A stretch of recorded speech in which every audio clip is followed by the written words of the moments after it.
Coming up on this week's episode of TechSNAP, Oracle releases 128 patches, and you won't believe how many of those are critical vulnerabilities. Plus how Twitter can solve their hacking problem, ZFS questions galore, and much, much more on this week's episode of TechSNAP.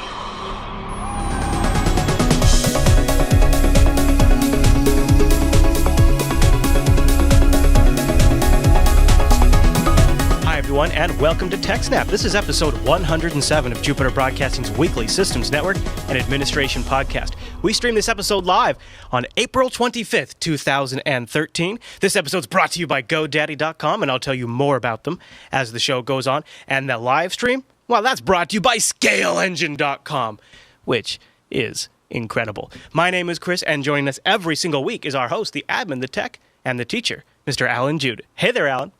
Hey, Chris, everybody. Hey, happy 107 to you in a row. Yes. By the way, 107 episodes. Now, what's our next milestone?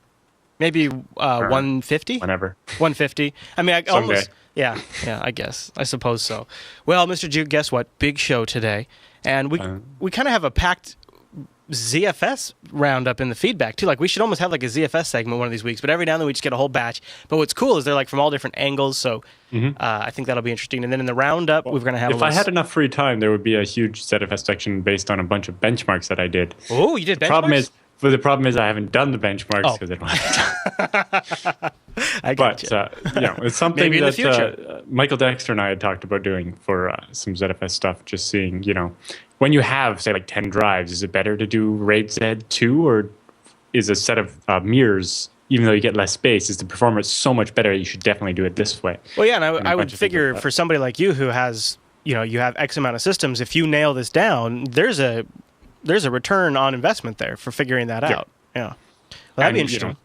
I happen to have this machine that's only a replica of the data, and so I could try a couple of different configurations and load the data on it and see how it acts.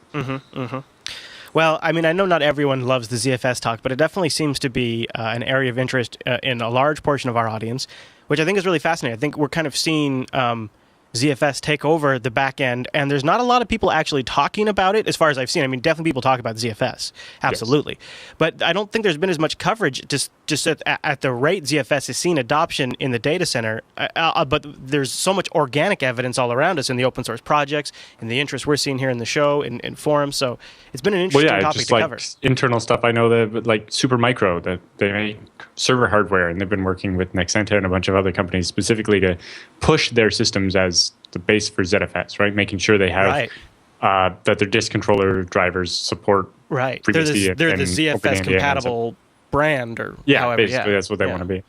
And I feel like it obviously started before our show got on the air, but I feel like the show, as it's for the last 107 weeks, has really captured an interesting growth. I mean, I would love to see, like, I should look at like trends in Google or something like that. I bet you it's going up and up.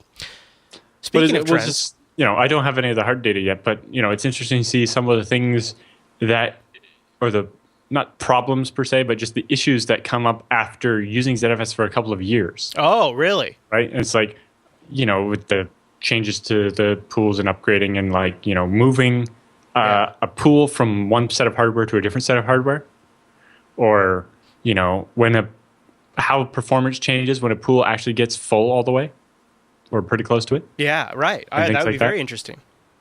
And all things that sometimes you have to learn the very hard way. So I'm sure there's people out there looking for that.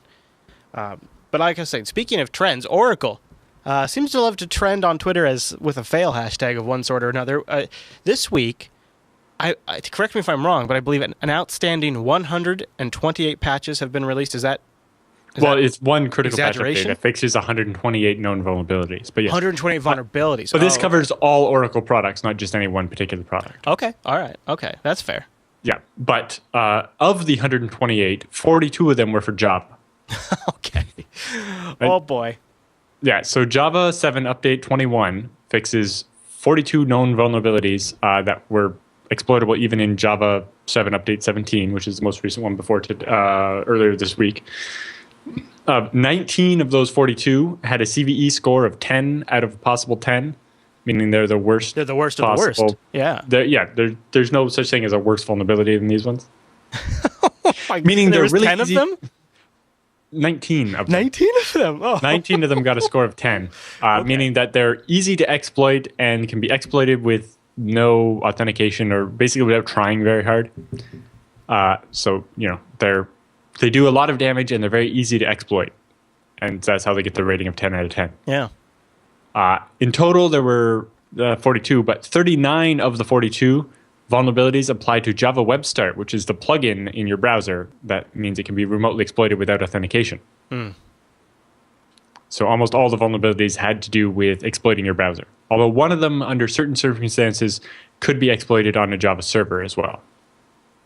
Well, but most of these exploits are for the client side. If that doesn't just reinforce our advice to disable the browser plugin, I don't know what does. I mean, that's... Or where you have to anyway. That's quite damning. Well, we've seen how these Java exploits, like these 19 ones that have a score of 10 out of 10, are a bigger deal than just getting a virus on your computer, right? Mm-hmm. We saw how Bit9 and Facebook and Apple and so on had their systems compromised by this type of Java exploits. Yeah, I said Facebook. I said Facebook. Okay. Oh, did you say Twitter? No, Twitter was the other one, yes. All those companies being compromised because a developer got a Java exploit that was used to island hop around inside their network and do evil things. Mm-hmm. But because Oracle does all their patches at once like this, the critical patch updates also include 25 new security fixes for MySQL. Oh, interesting. One of which was remotely exploitable without authentication. Oh, jeez. Now you compare that to Oracle Database, which had 4 exploits that were remotely exploitable without authentication. Oh. Or, other Oracle products happen to have a very bad time as well. Oracle Fusion Middleware, which I have no idea what that even does, but I'm sure it's some big corporate hodgepodge of messiness, got 29 fixes, 22 of which were remotely exploitable without authentication. That sounds... that's a lot. Fusion middleware sounds like something that businesses are going to be running, that they'll be slow to patch, that kind of thing. Yeah, that they'll be averse to making any changes to the applications at all, things like that. There were a huge number of other things that got patched. Oracle's website is so slow. Man, not only slow, just horrible, like trying to read through this. But they have a horrible site. The software that was affected is like Oracle Database 11G and 10G and so on, Oracle Application Express, Oracle Containers for J2EE, Jeez. Oracle Core ID Access, Oracle Golden Gate Veridata, Oracle HTTP Server, Oracle JRocket, Oracle Outside In Technology, whatever that is, Oracle Web Center Capture, Web Center Content, Web Center Interact. I wonder if they have just a verbs department. Hi, I'm from the verbs department. We're here to name your next product. WebLogic Server, Web Services Manager, eBusiness Suite, Agile EDM, Transportation Management, PeopleSoft, People Tools, Cyble CRM, Clinical Remote Data Capture Option. I like that one. Retail Central Office, Retail Integration Bus, FlexCube Direct Banking. FlexCube Direct Banking. That's a good one. Direct Banking. That's why is Oracle doing anything? Oh, how about this one? This is one where I'd even have a hard time saying in a meeting. Primavera P6 Enterprise Project Portfolio Management. Primavera. How would you say that one, Alan? What do you think? It's Primavera. Primavera, right? Yeah, like Primavera the food. P6 Enterprise Project Portfolio Management. So they're like, it's like fancy. 8.1 and 8.2. Oracle and Sun Product Suite, which have the Oracle Sun middleware products, including Fusion middleware, and Oracle MySQL product suite, and Oracle Automatic Service Request. Oh, it's Spanish for spring. That's beautiful, actually. Thank you to Icarus in the chat room. eBusiness Suite, Oracle Supply Chain, PeopleSoft Enterprise, and Oracle Health Sciences. Yes, I want Oracle in my hospital. Please, no. Oracle Retail Industry Suite.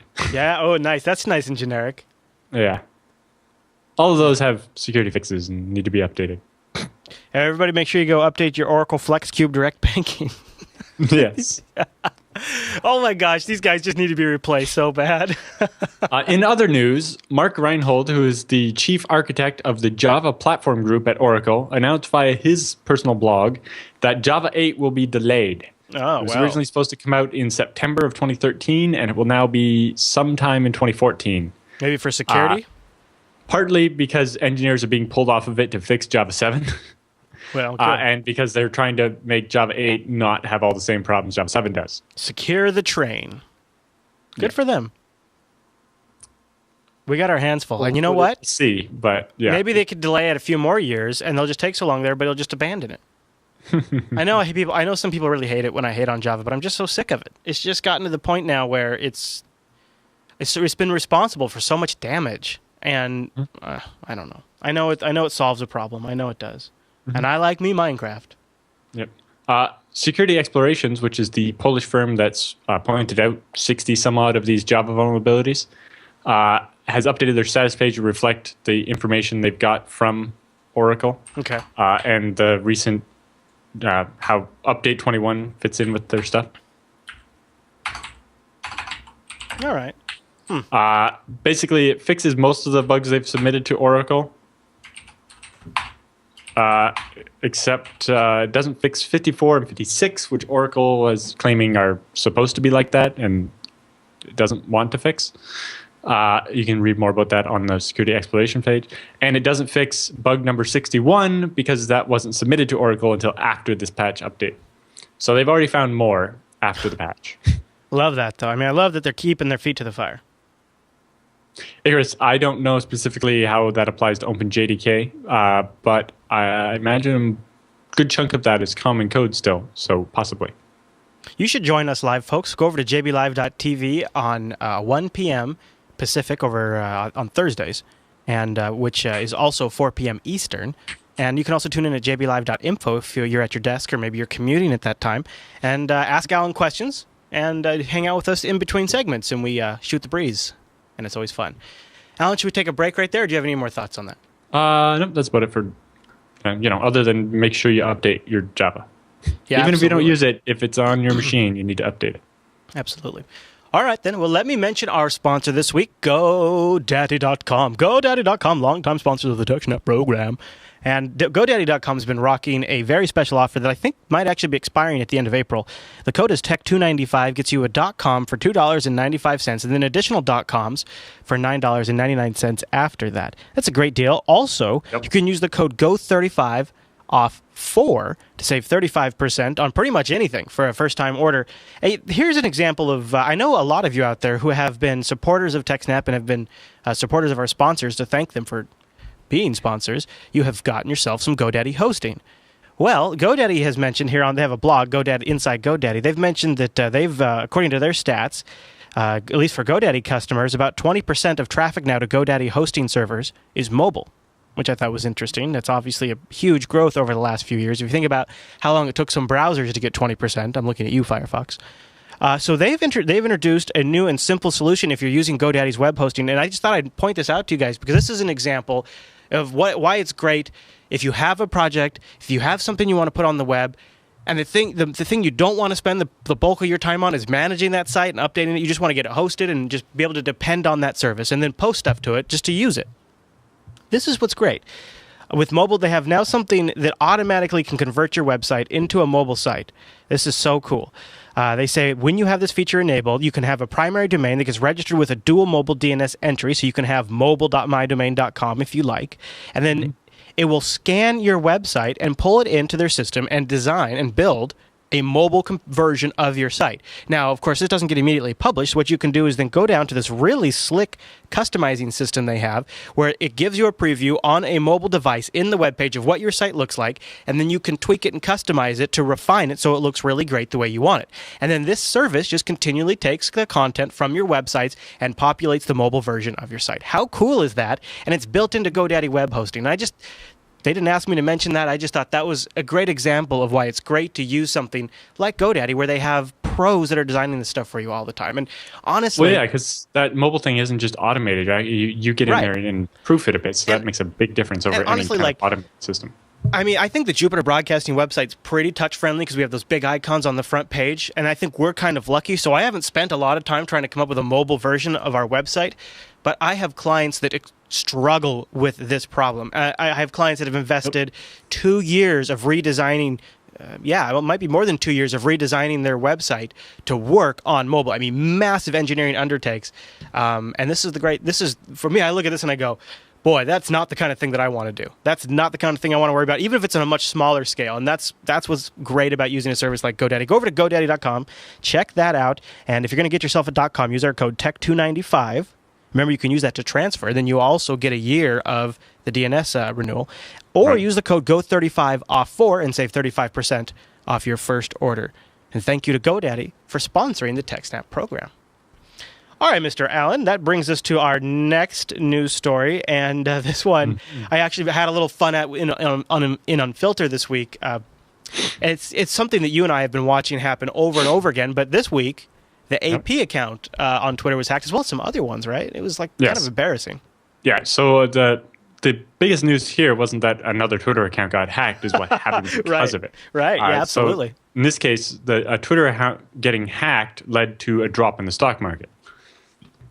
Wait a minute, are you talking about Bitcoins or are you talking about the stock market? Real stock market. The Dow Jones and the S&P 500 dropped significantly after the Twitter account of the Associated Press was compromised and posted a fake story reporting multiple explosions at the White House and stating that President Obama had been injured in the explosions, which sounds more like a recent movie that just came out. And one that's coming out again, too. There's actually another movie coming out where the White House gets attacked. We have another movie. We just had one come out. I don't remember, but I know there's another one. I don't follow it that closely. One's like Olympus Down or Olympus on Fire or something. Right. I was supposed to see it on Tuesday, but we saw Oblivion instead. Oh. But anyway. It is kind of funny that it kind of matches up with two movies. It's reported that the drop in the S&P 500 caused by the fake news wiped out about $136 billion in market value based on a Twitter post. And we haven't seen who profited from that yet. Or if anybody did, right? I think in this case, did. it seems. In this case, it seems more like they were just trying to cause mischief than to actually. So I guess the way this would work is because the stock market's fairly automated, right? And that the system starts to see the price go down, so all of these programmed sells automatically kick in, and then it's just this cascading effect of automatic sell. Yeah.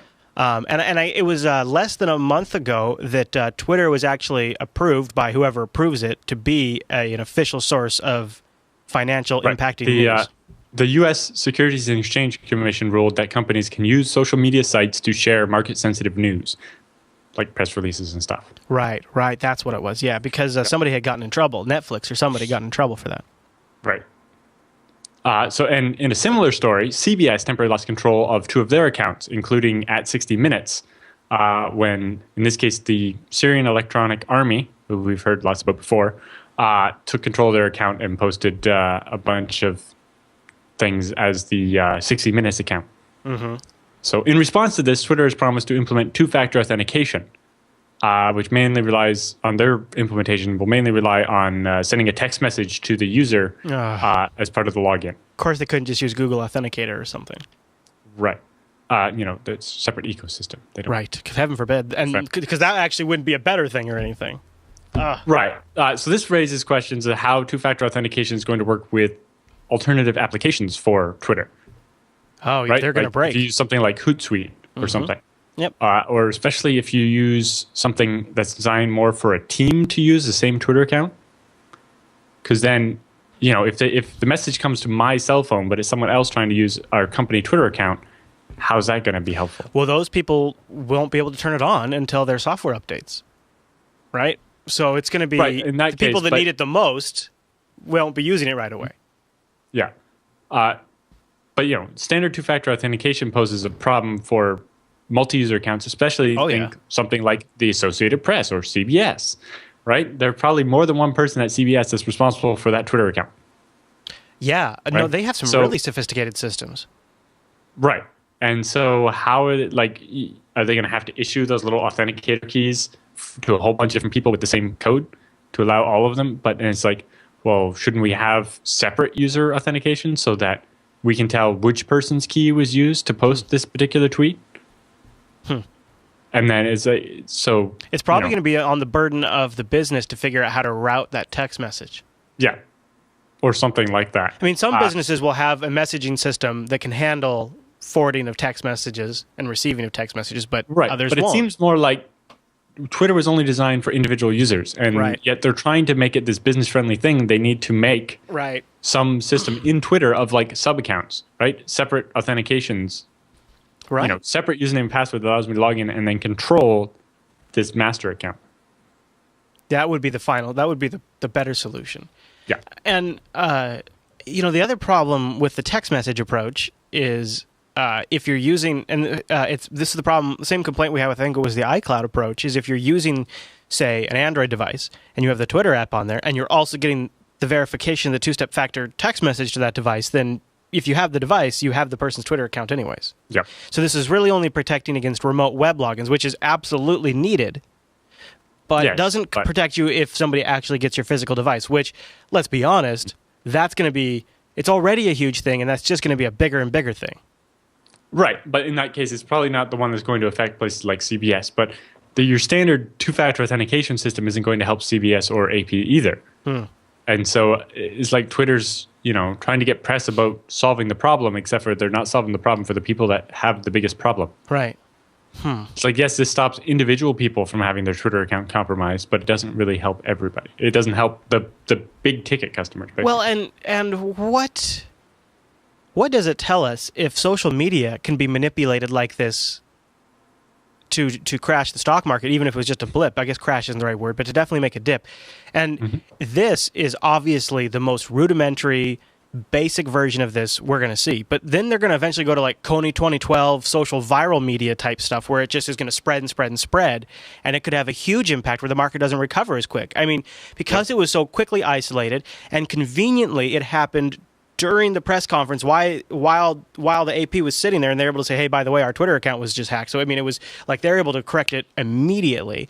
But what if this happened in a scenario where it's getting shared on Facebook, it's getting shared all over Twitter, it gets a life of its own, and maybe people don't pick up that it's not accurate as quickly? Then we're going to see a much different scenario here, and it seems like the stock market is a little too vulnerable to that kind of gaming. I mean, it sounds like it's Bitcoin. Yeah, because the real stock market is based just as much on speculation as the Bitcoin stock market. Yeah, it's gambling, I suppose, huh? Yeah. Well, but it also appears that the attack that compromised the AP account may have just been regular brute force attempts. Just that they're, the AP's username is like at AP or whatever. Right. And they just sat there hacking at the password until they got in.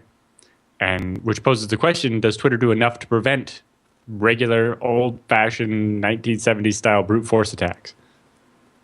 Because in the past, that is how someone's broken into the administrative panel of Twitter. That was quite a few years ago now. Well, and you remember, like a few years before that, we didn't call guessing somebody's password hacking. We just called it logging into their account. It was guessing. Yeah, it wasn't hacking at that point. Yeah. Right. And I miss those times. Now, I miss those days. Now, this could have been something more complicated. It could have been a spear phishing attack where they, got some interns computer infected and captured when they logged into the AP account and posted something. Yeah. We don't know. But it may have been that they just sat there hacking away at the Twitter website, and Twitter doesn't block that. Now, at scale, when you're not just talking about a couple of servers in one place, it's a lot harder to detect an attack like that, because if the attempts are being spread out across a lot of servers, none of those servers is seeing as many attempts. As many failed attempts as would normally trigger an alarm or something. Yeah. But we don't know all the details. And apparently the AP and Twitter are working with the FBI to find out who did it, and yada, yada, yada. Twitter. So whatever happened to needing two sources before news was official? Oh yeah, that'd be good too. But we see one news site posts something on their Twitter, and every other news site grabs that and writes a story about it. And to be it just requires some intelligence, because I saw that tweet. I was on Twitter at the time, and I went, "Holy S! What? Wait a minute." Gonna go check a few other sources. Nobody else is reporting this. That's bogus. And I unfollowed. I went back to the Twitter page. I had it open in town. Screw you, unfollowing. Right. Because I think it's just, yeah, you're right. It's absolutely irresponsible. Since when do we take what somebody tweets as actual news? I'm not so sure. This whole story sounds a little fishy when I think about it. One single tweet crashes the stock market. I mean, maybe. Okay, maybe. I mean, maybe. Maybe we'll see more of this. Maybe I'll eat my words. It just seems... Right, but basically, from the stock market side of it, it's, they're trying to be ahead of that curve. So if they get the news 30 seconds before everybody else, they don't lose as much money. Oh, yeah, link bait. Big time. Interesting stuff. Any other thoughts on that one, Alan? Nope. Okay. All right, well, before we wrap up the news, I just want to remind folks that you can support the network by visiting our affiliate links at the bottom of the Jupiter Broadcasting website. Go over to jupiterbroadcasting.com and scroll down to the very bottom, and you'll see links down there for Amazon US, UK, DE, eBay, Netflix, Newegg, ThinkGeek, Best Buy, Mint.com, which is free, but they still give us a little kickback if you use our link. Audible, which I'm about to... next week, I just finished an amazing book. I'm going to start recommending it. So if you go grab an Audible subscription by using our link, you get a book, or you get like a credit or two from... one credit, I think, from Audible for free. And then if you cancel the account, you get to keep the book. So I love Audible. And then we also have Chrome and Firefox extensions down there. And if you grab those, it'll automatically tag your shopping session wherever you're at, and including even more places than we have linked at the bottom of our site, like Monoprice. There's a few others in there that, because of the way they do their linking system, didn't work at the bottom of our website. But it's another great way to support us, and it's a way to get yourself something and give a little something to the network. Keeps us going. All right, Alan, with the news all done, I think that means it's time for the TechSNAP feedback.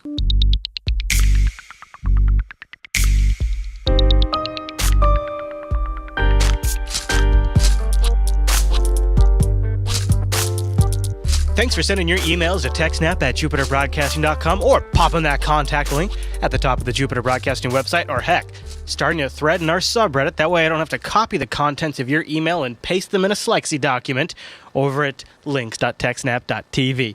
Mr. Jude, our first question is actually a voicemail. Why don't I play it? Are you ready? Yep. Hi there, Chris and Alan. It's V again. Love the show. As I mentioned last time, I have a quick question. Can you guys recommend a way to monitor a backup generator? We just installed one at my workplace, and it doesn't have any network interface cards or anything like that as far as I can tell. So I'm trying to think of a way that I can monitor it. Well, I use Zabbix, but same would go for Nagios or anything like that, to see when it goes up or down. It is seamless, it runs itself, so technically I wouldn't notice unless I'm actually there hearing the racket that it makes, but it does go by itself, so I wouldn't really notice it. Like, the power wouldn't go out, and I wouldn't get emails from my servers that they're down. So any suggestions would be greatly appreciated. Again, really love the show. SciByte is produced by Jupiter... Whoa, hi there. So, that was the next in the playlist, I guess. Trailer get in there? I guess that was next in the playlist. Okay. Yeah. So, monitoring. What do you think, Alan? That's something. There's a couple different ways. Generally, if you have a backup generator, you have UPSs that sit between the computer is connected to the UPS. The UPS is connected to. I guess no, because the UPS wouldn't know its power went out, or would it? Well, the UPS would know if it. So the UPS has to kick in while the generator is firing up. So the UPS knows if it loses mainline and has to go to battery. So that's where you would actually get alerted at, is when that event happens. Yeah.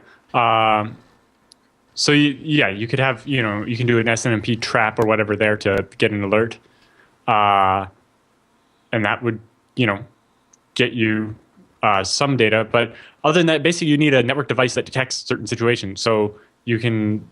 I'm guessing somewhere there's some device that can detect whether there's voltage coming out of the generator or not. Exactly. Yep, exactly. And transmit that over the network.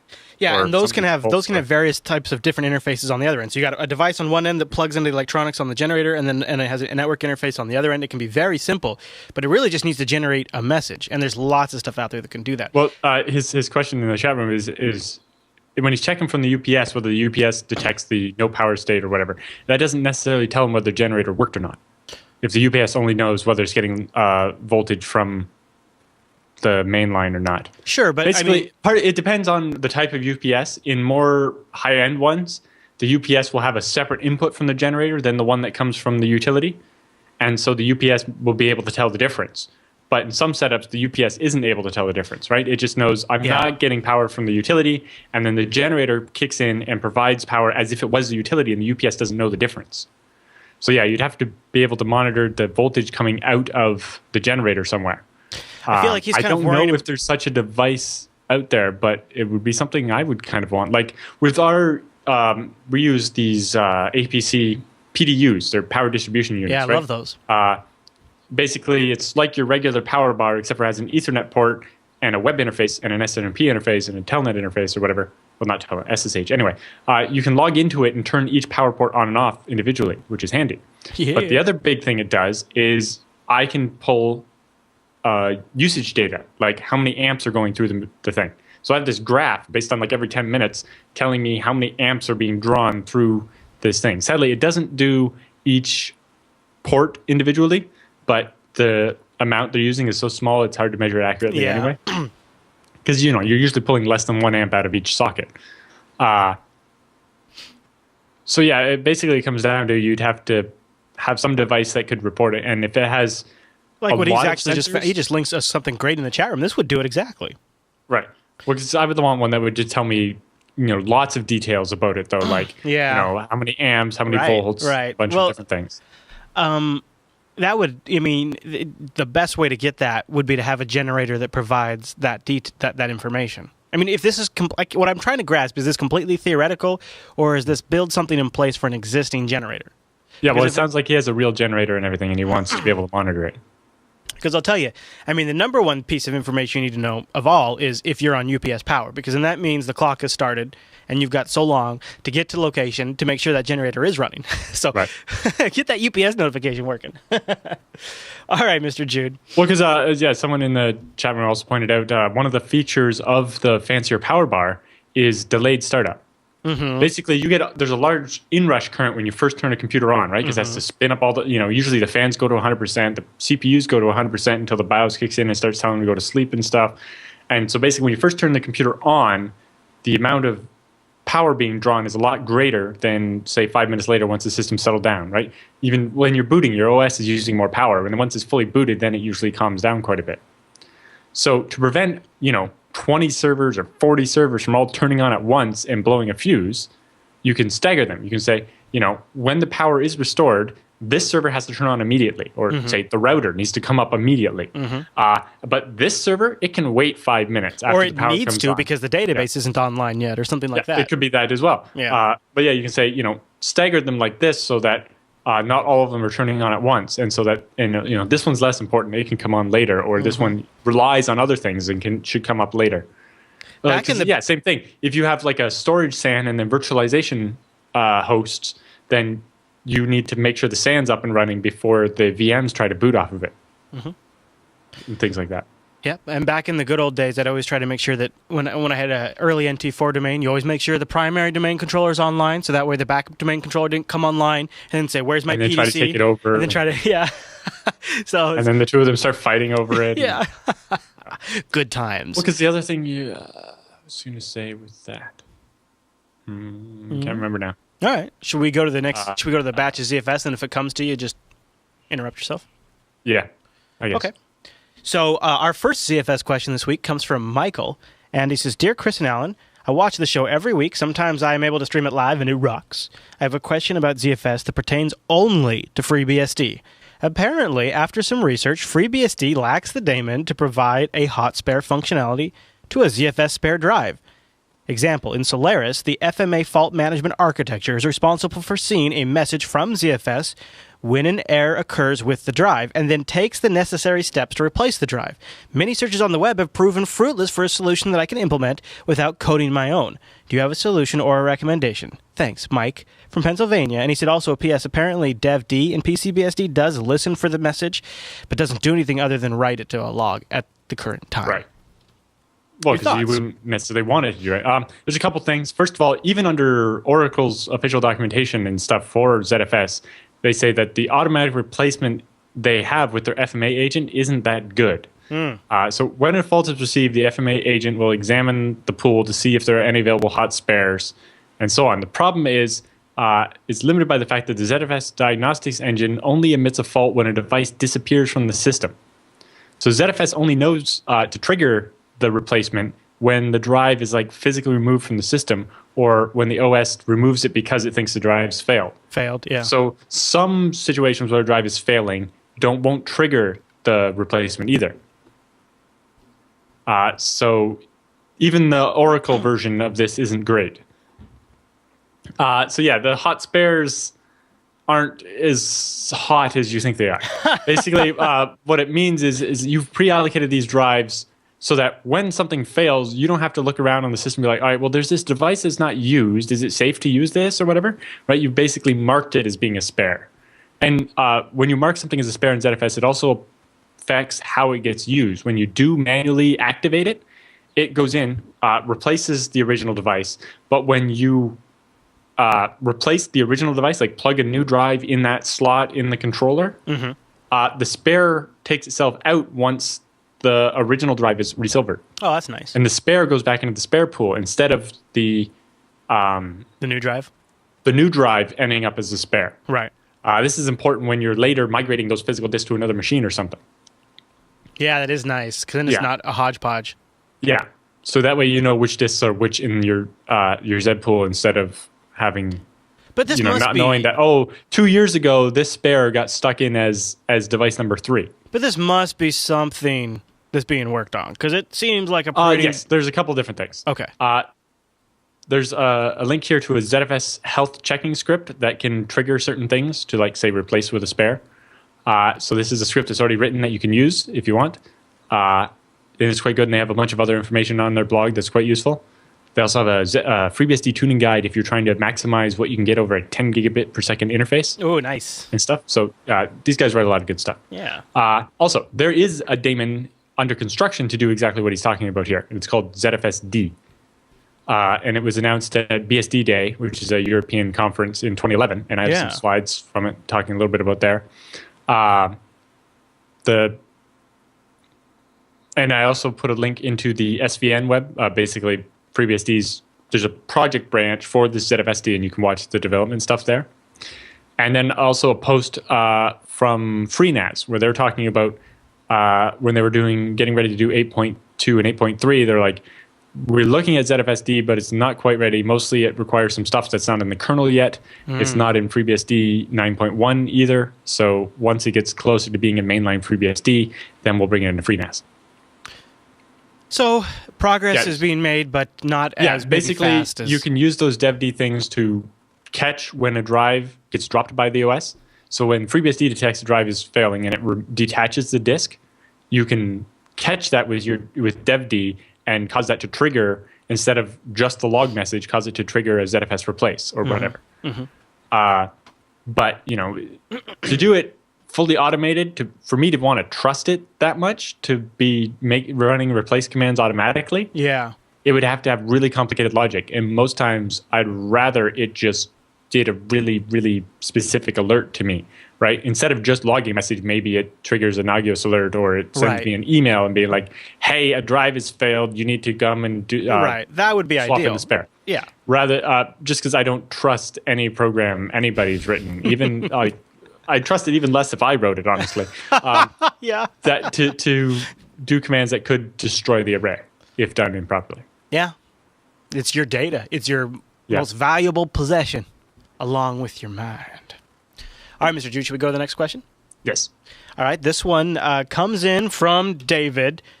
It says, my question is, how do you work out the bottleneck with Dedupe performance on ZFS? Now, he's using it on Linux. Yes, I do plan to change my file server over to FreeBSD, he says. But in the meantime, with Dedupe, my write speed goes down to 100 kilobytes a second. Yes, kilobytes. In fact, if over NFS, a file copy process can hang and crash. SSHFS will be a little bit better performing.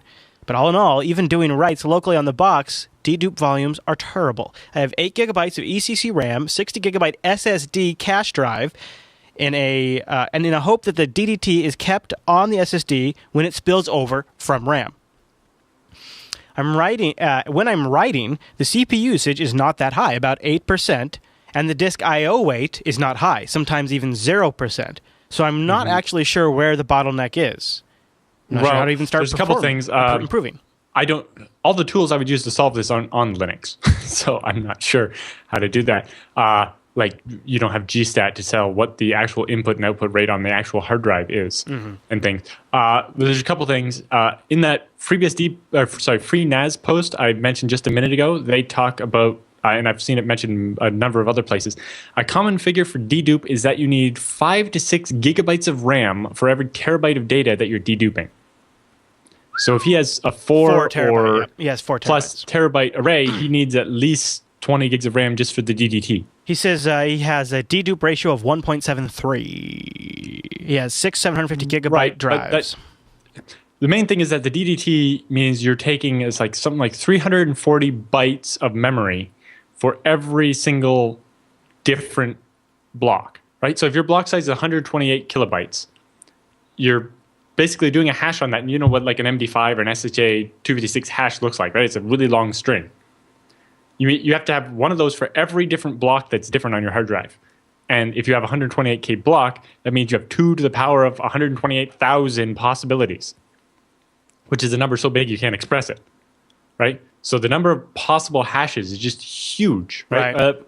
Yeah, I see. Basically, it's limited by your hashing algorithm, right? If it's SHA 256, it means you have 2 to the power of 256 possible hashes. And you're finding some of them when they're the same. So can you schedule deduping so it's not done on write? You can't do offline dedupe, no, not that'd yet. be sweet. See, that's Server 2012 does that, and that's really nice. You can do a dedupe as part of a ZFS send receive, so you can take data that's not deduped, and as you're replicating it, dedupe it. That's that'd be a great time to do it. Yeah. But basically, you need a lot more RAM. Dedupe is just...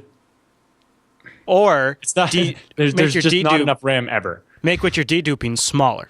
Dedupe less stuff. Yeah, dedupe only a small data set. Basically, what they recommend is using the ZFS compression, because most of the time, you'll save almost as much space at the expense of a bit more CPU, and it won't break everything. And we've actually the reason why your write speed is going down so much when you're writing dedupe data is because it's having to read the DDT off of the disk it's trying to write to. Yeah. Right? So it's spending all of its time reading the DDT to check if that hash of the new data is already in the DDT somewhere. So it has to read through that entire DDT, which for a 4 terabyte array could be 20 or 30 gigabytes of DDT. See, this so it has to read this whole 30 gigabyte file for every time it tries to write your 128K block. I don't know. And then, so that's causing some of the DDT can fit in your RAM, but not all of it. And as soon as not all of the DDT fits in your RAM, it's just going to nuke you. So if he's deduping 4 terabytes, I mean, that just he should have at least 32 gigs of RAM, if not more. He really probably would be, David, it'd be interesting if you'd be willing to try it, switching to compression. Can you just switch like that? Can you go from dedupe? No, you'd have to. When you turn on compression, it would only compress everything right after that.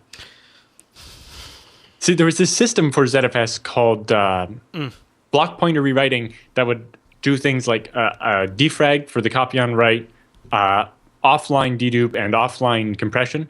But Sun never finished it before Oracle bought them and ruined ZFS. Hey-oh, he says he's been a listener since episode 2, and he also thinks you're a genius. But yeah, mostly I would say you need a lot more RAM, and you probably should just turn off dedupe. All right. Because the other problem with dedupe is if your system crashes, right? Like if you have an unexpected shutdown, you may not be able to import your array if ZFS can't fit the whole DDT in RAM. Basically, you'll end up because ZFS is in kernel memory, right? Because it's a file system. It can't be swapped out. So it means in certain situations, you could get to the point where you're trying to read through the DDT and basically recover this ZFS pool when it's gone offline, and you're trying to bring it back online, where you run out of memory and you can't re-import the array. And basically, you'd have to put it in a system with more RAM. In order to be able to re-import this array. Yikes, that is a stressful situation. Yes. It's something that the FreeNAS people have dealt with a couple of times because people, even after all the warnings being told not to 10 times, they still enable dedupe. Use compression, people. Yeah. In fact, we've even seen where sometimes compression can have some good performance Well, results. yes, because compression can also improve your read speed because you're reading the compressed data and then uncompressing it, meaning you can read more megabytes per second than your hard drive is capable of. All right, next email. Yep. Nicalis writes, and he says, "Hello, Chris and Alan. Thanks for all the great podcasts. I listen at work every week. In fact, it's probably the only reason I go into work at all on Fridays." Oh, that's awesome. He says, "I'm currently hunting for a relatively cheap pfSense router. I'm thinking about some low-powered fanless setup with 3 NICs is a must, and that is limiting my choices. What do you guys recommend? Is there any good single-board computers or such, preferably in Europe, that I could get with a few NICs? P.S. I'm doing my best to spread TechSNAP throughout Sweden."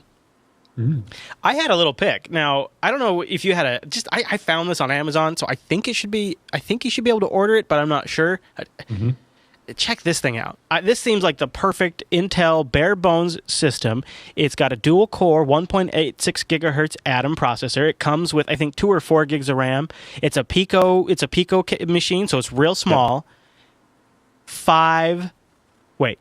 This one had four freaking gigabit Ethernet ports in this tiny little box. 5 total, right? Oh, yeah, it is 5. It is 5. You're right. Yeah, I did link one to 5. controller with 2 and then a different controller with 3. That's right. I was looking at 2 different models, and for $299, you get 5 gigabit Ethernet ports in this Atom-powered little machine. This looks really sweet. I would like it much better if those NICs were Intel instead of Realtek. I agree. But, for a router, I mean, well, yeah. Well, because it mentions here that it can do 1080p playback. It does DirectX 9. Like, it's, you could run Windows on this and have it as a media center as well. Yeah, you totally could. I mean, but with those, it does HDMI out. That is funny. It looks like it also has an open PCI slot, so you could throw in another NIC if you wanted to. I don't know. Oh, I see. Where would you put it though? There's no opening in the back. I don't know how that would work, but that looked like a pretty sweet rig. It doesn't have. I don't see any particular. It just says Intel bare bones embedded kit. So I have a link to that in the show notes, and if you grab it via the show notes, we'll get a commission. Although I don't know about from Sweden. Don't know. Yep. That looked like a great one. I'm sure there's lots of boxes. If you guys, because I this summer I want to build a pfSense firewall. I just want to do it. I'm going to figure out how I'm going to make it work with my FiOS. So if you guys have any suggestions, send those into the show. I'd like to see them. Yeah, I'm like, because I've always been like looking at the Raspberry Pi or the BeagleBone, and I'm like, I want something like this, but with a couple of Ethernet ports instead of right. And I think there is one that can run FreeBSD. It's called the Ethernet. It's a little embedded computer like that. It doesn't have a case or anything like this one, so I don't know. But only one Ethernet jack? No, I think the Ethernet has more. Ooh. It's called the Ethernet because it has a lot of Ethernet. Because it's got a lot of Ethernet. I like it. All right. Well, next email comes in from Shelby. And he's got a few years before he has to jump into IT, but he wants to get our advice. He says, "I have a question about becoming a system administrator. I'm a hobbyist, and I'm very self-taught. I'm in the military, and I'll be retiring in 9 years, and I'm starting to think about my second career. I have a college degree in anthropology, but I would really enjoy working in IT. What can I do over the next few years to gain education experience to be ready to jump into my second career? Should I go back to school, get certifications? Are there volunteer opportunities for aspiring sysadmins? Like the way software engineers can work on open source? By the way, I love all the shows. My son and I listen to them together while we work on various projects. Thanks for your hard work and advice. Have a great day, Shelby." This is an awesome question. Now, 9 years is a while to prepare yourself. Yep. I had a suggestion, though, on a way to get practical sysadmin. He also mentioned he listens with his son. I don't know if this is an option, but when I was younger, and this is how I got into IT, but it doesn't matter what age you are, is I volunteered for my local school district during the summer, because school districts always have a bunch of IT projects during the summer because they can actually get to all the computers and they can take things down. Yep. So that's when the IT department goes to town. And you just generally have to track down the IT director or whoever the person is that runs the IT department and just shoot them an email. And a lot of times those people actually go to school board meetings too. So if you just go to one of those, you can meet them, shake their hand and say, "Hey, do you have any projects that you'd like me to work on over the summer? I just can be bossed around." And then you're helping out the school, so you don't mind doing it for free. And you also at the same time get some really good experience with generally what is a large LAN, maybe with multiple subnets, with a complicated networking setup, and maybe some sort of traffic and firewall shaping and things like that. So it's some great experience, and it's maybe it might be one way. I don't know, Alan. What do you think? What's a good way to kind of get hands-on, almost intern, but with time allowing type experience? Right. Well, basically, what I did was just start doing stuff. Yeah. Find Yeah. a cool project and build something. Yeah. Yeah, you Now could always with just play. virtualization and stuff, it's Yeah. fairly easy to Totally. go about, setting up a little LAN with 2 or 3 boxes or whatever. Yeah. I would be also, like, that's another way to go, too, especially if you want to do the server-side stuff. Because nobody's going to really let you just walk in and start working on their servers, I mean, the desktop stuff and maybe, like, hooking machines up to domains or whatever that they'll let you do. But nobody's going to just give you root access to their server. So virtualization, and, there's lots of really cool virtualization appliances that already have a lot of work set up so you can kind of just jump in and start playing.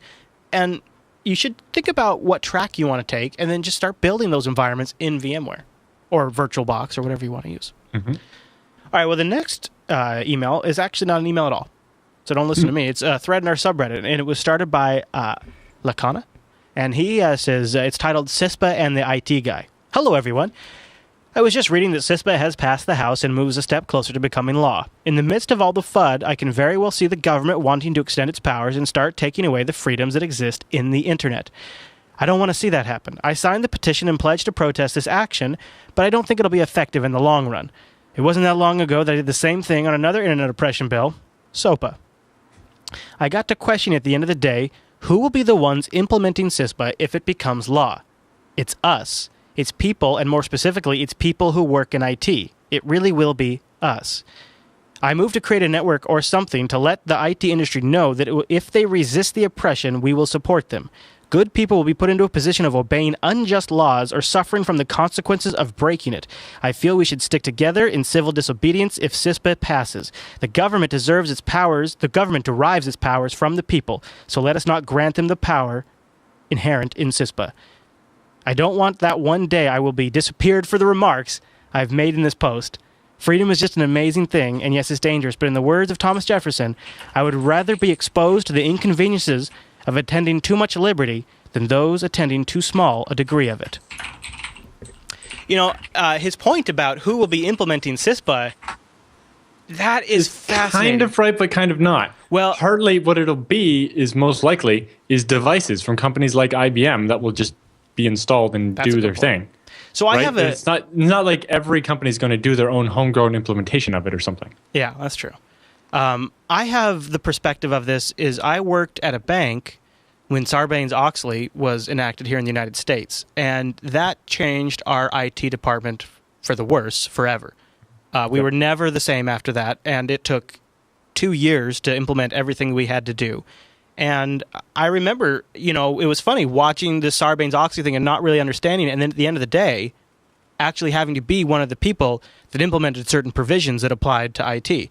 And so his point that Lacona is making here about there is going to be some level, if it's collecting server logs, if it's turning on certain types of auditing, if it's just doing trend analysis on network activity for an ISP. I mean, all these kinds of things are going to be done by the system administrators. And that makes me a little disgusted. I find that to be disgusting. Right, but at the same time, like a lot of it's going to be done at the telcos, not at your little company. But who's going to do it at the ISPs. telcos? It's still going to be IT guys. Yeah, but they'll find somebody who's willing to do it. Oh yeah, oh yeah. Oh, I have no doubt about that. Yeah. So, but a good, very thought-provoking post, and there is a discussion thread, and we'll have this linked in the show notes. It's just getting started, so if you guys want to toss in your thoughts or tell him why he's wrong, you can always do that too. All right, Alan. Well, that was all of the feedback. But more concerning about that is the parts of Cisco that are not practical to implement. Like there's probably some stuff in there that is, because it was written by people that don't know anything about IT, they ask for things that are just not possible. Well, and they magically block all of this type of traffic, but not all of this type of traffic. And you even can though share you can't tell the two apart. Threat information, anything you consider a threat. Well, that's very vague. So it's combined. It depends. Depending on your understanding of implementation. Right. Then, everything's a threat or nothing's a threat. Yeah, exactly. All right. Well, if you'd like to get your question on the show or send us some feedback, just go over to jupiterbroadcasting.com and pop that contact link, then choose TechSNAP from the dropdown and fill out your message, or start a thread in our subreddit over at links.techsnap.tv. I'd love to see more of those. I'm not kidding. I'm a lazy guy. And if you save me copy and pasting, you're probably going to make it in the show. Just saying. All right, Alan, with the feedback all done, let's go do the TechSNAP Roundup.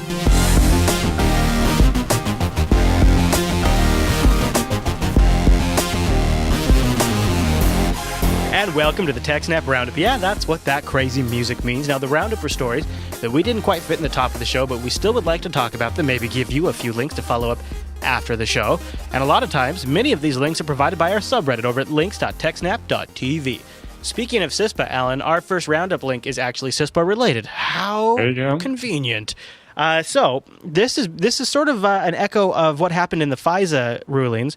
According to the Electronic Privacy Information Center, they've obtained documents via Freedom of Information Act, which show that a collaboration between the Defense Department, the Department of Homeland Security, and private companies to allow government monitoring of private networks is already in place, and that CISPA is actually just going to legalize common cyber surveillance practices that the government is already basically it's just going to make a legal framework for making it legal to do what they're already doing.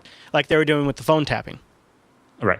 Now, I don't know if some of that is part of, you remember a story we talked about a couple of weeks ago about the government monitoring traffic for anything they consider critical infrastructure, which they expanded to include banks. So if you work at a bank, they have a log of everything you browse on your web browser at your desk and stuff like that. I don't know if the companies that they're secretly working with are just those type of things or if they mean everybody. But yes. So it goes to the question is like, should they be allowed to legalize it after the fact like this? Well, and what it also tells you... If they're in a rush to legalize it, is because what they're doing is illegal currently, and they should be smacked for it. And it also tells you that while maybe the current iteration has stalled out and might have some adjustments to it, because of this fact, it will have to be passed to cover their own butts. They have to pass it. They have to pass it. So it's going to happen. This, to me, has been the most damning confirmation of that. All right, moving on. MySQL. They're regrouping? They're rebranding? What's going on, Alan? So Monty Program AB, which is a company run by one of the founders of MySQL, and SkySQL, which is a company founded by a bunch of the original investors in MySQL, are merging together. So that will bring the original team that created MySQL back together, and they're going to focus on MariaDB and making sure that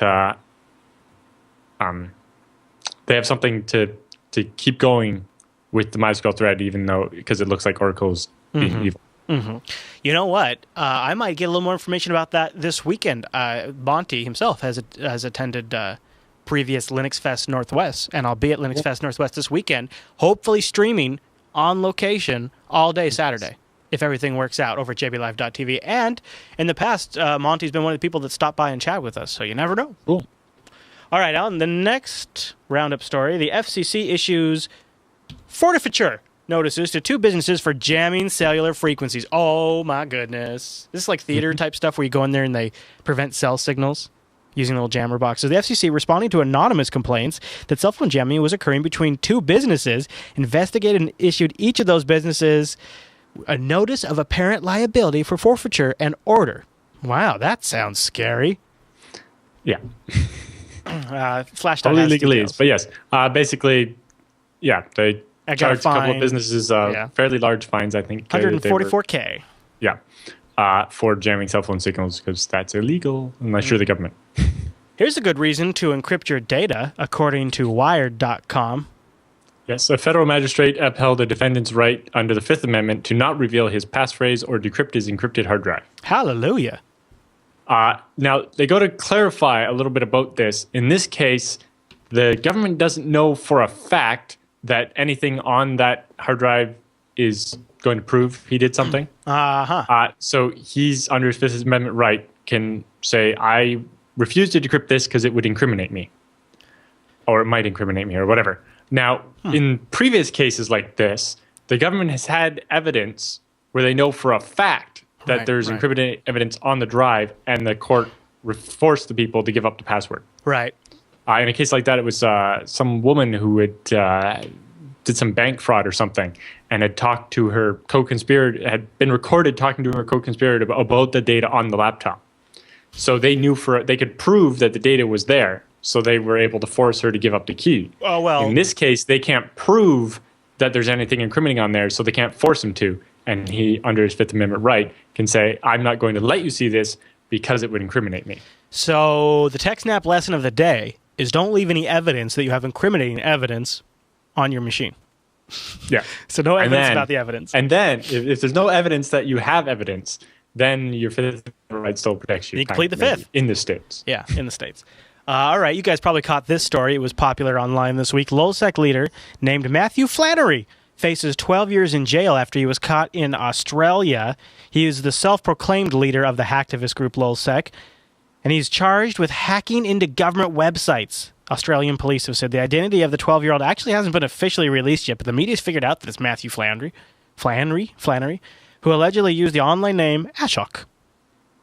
He was captured 50 miles north of Sydney and faces up to 12 years in prison after being charged with two counts of hacking into computers. Hacking into computers.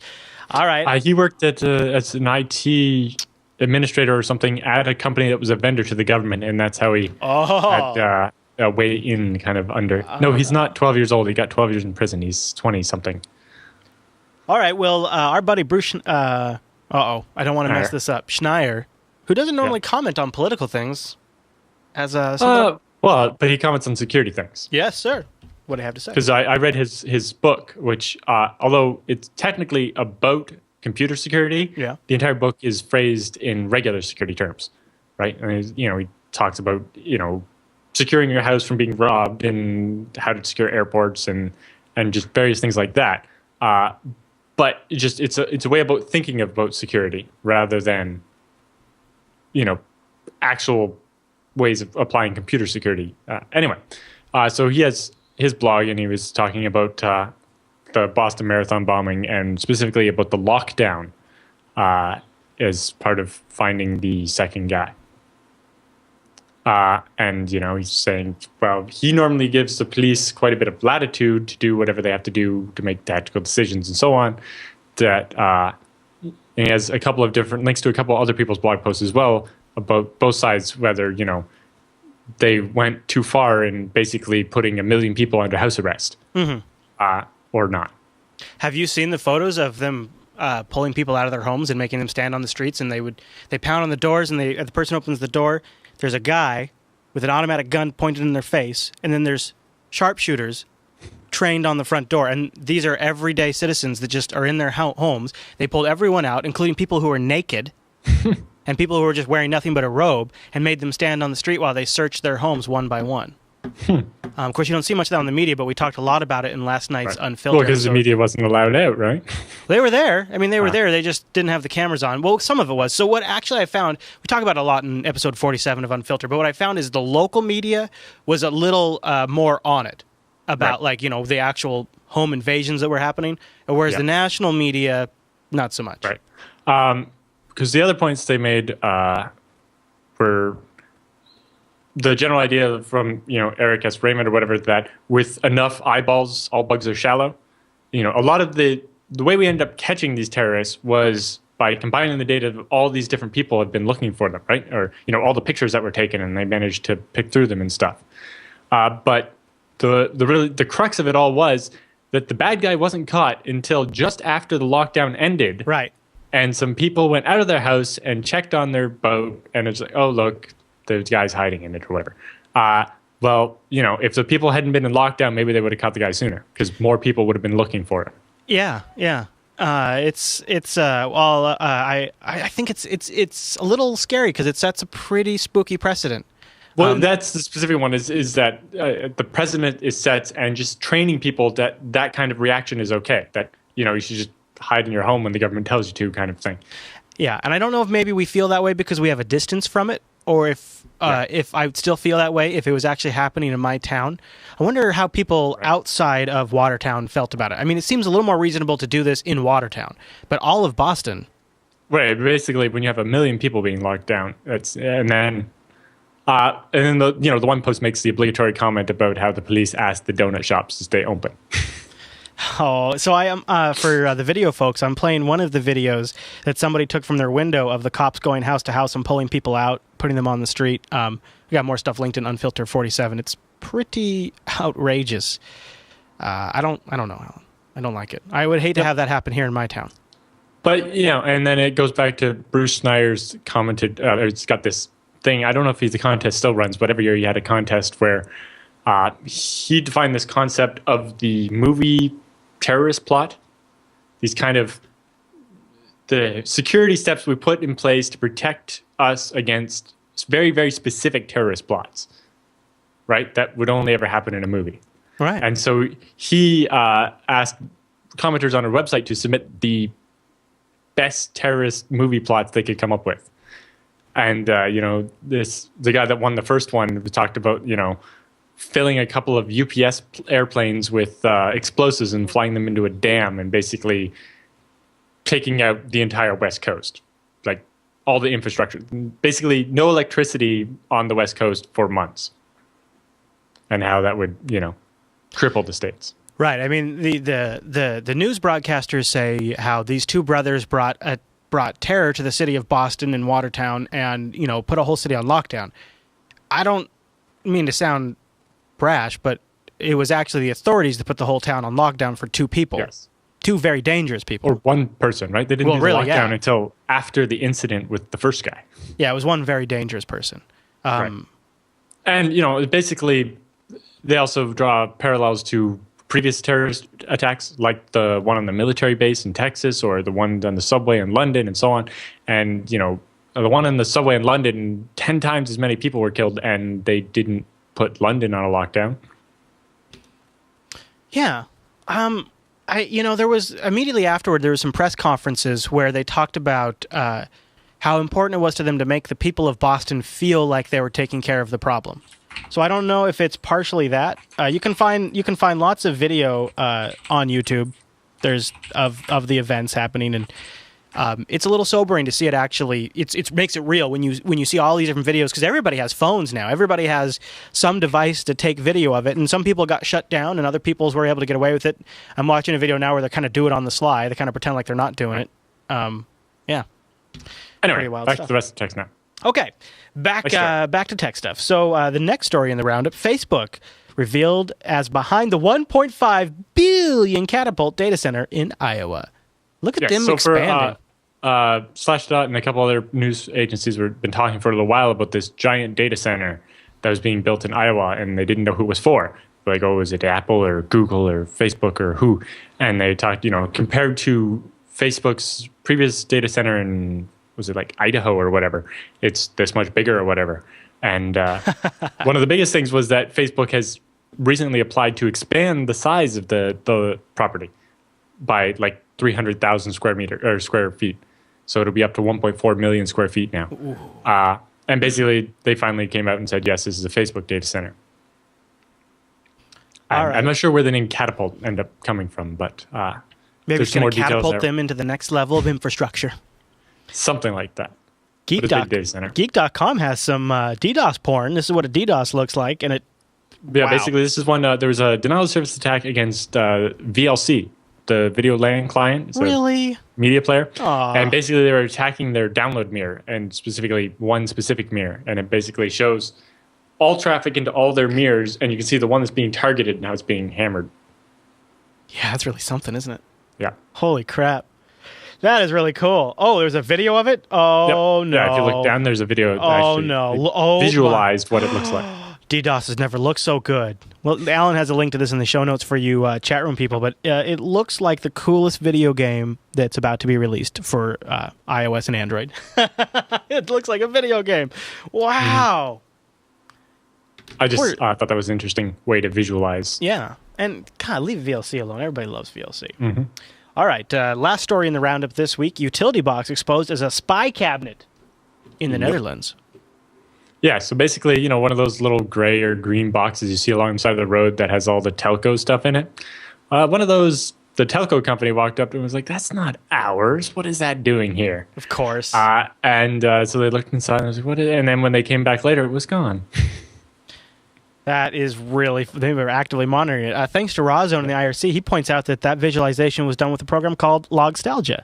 And you can find it over on Google Code, Logstalgia. Put a link to that in the show notes because that looks crazy, crazy cool. All right, Alan, I think that was our last story, right? Yep. All right, I'll add this link and then we'll wrap it up. Here we go. So there you go. Boom. I just put a link to Logstalgia in the show notes. Don't forget, we'll also have a link to that really cool dual-core Atom machine with 5 NICs if you guys want to build a PFSense box with that. That's the one I'm eyeing right now.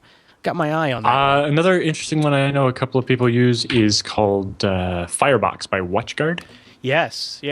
They make some that are a couple of specific models anyway are known to work very well with PFSense.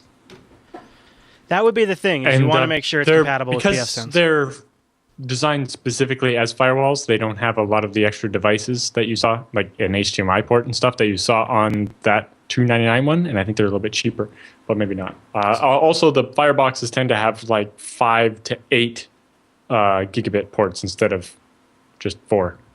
Very nice. Which, depending on what you're doing, might be more than you really need. But no, never. Yeah, can you ever have too many network ports? Like, No. come on. No, it's like having too much RAM. This is not a thing. Yeah. All right, everyone. Don't forget you can join us live and hang out in our chat room. Just go over to jblive.tv, 1 p.m. Pacific, which is 4 p.m. Eastern, 2000 UTC. Boom. Also visit jblive.info for the audio stream. Great for you commuters and you that are stuck at a desk and they don't want you taking up all that precious bandwidth with a measly little video stream. We understand. That's why we have jblive.info for you. All right, everyone. Well, thanks so much for tuning in this week's episode of TechSNAP. We'll see you right back here next week.